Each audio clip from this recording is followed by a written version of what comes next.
राजा भोज के दरबार में एक विद्वान आए।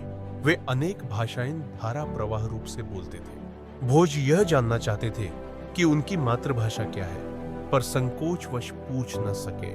विद्वान जी के चले जाने के बाद राजा ने अपनी शंका दरबारियों के सामने रखी और पूछा, क्या आप में से कोई बता सकता है कि विद्वान जी की मातृभाषा क्या है?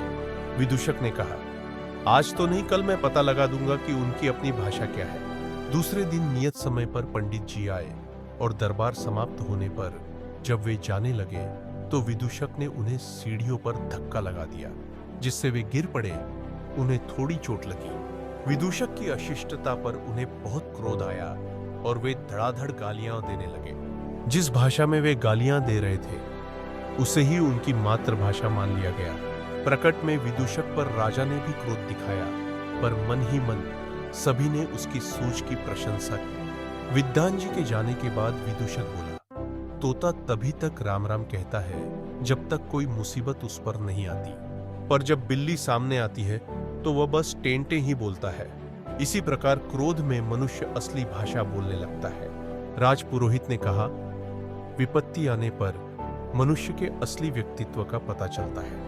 साधारण समय में लोग आवरण में छिपे रहते हैं, पर कठिनाई के समय वे वैसा ही आचरण करते हैं जैसे कि वस्तुतः वे होते हैं। शिक्षा। उन्हें थोड़ी चोट लगी। विदूषक की अशिष्टता पर उन्हें बहुत क्रोध आया और वे धड़ाधड़ गालियां देने लगे। जिस भाषा में वे गालियां दे रहे थे उसे ही उनकी मातृभाषा मान लिया गया।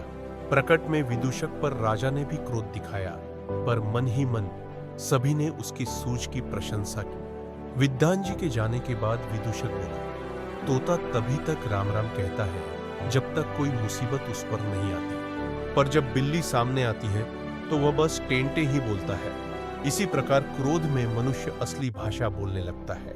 राजपुरोहित ने कहा, विपत्ति आने पर मनुष्य के असली व्यक्तित्व का पता चलता है। साधारण समय में लोग आवरण में छिपे रहते हैं, पर कठिनाई के समय वे वैसा ही आचरण करते हैं जैसे कि वस्तुतः वे होते हैं। शिक्षा। जो मौका मिलने पर या विपत्ति में भी स्वार्थ के लिए गलत मार्ग न अपनाए, वही ईमानदार और वास्तविक चरित्रवान है। सदैव प्रसन्न रहिए। जो प्राप्त है पर्याप्त है। जिसका मन मस्त है उसके पास समस्त है।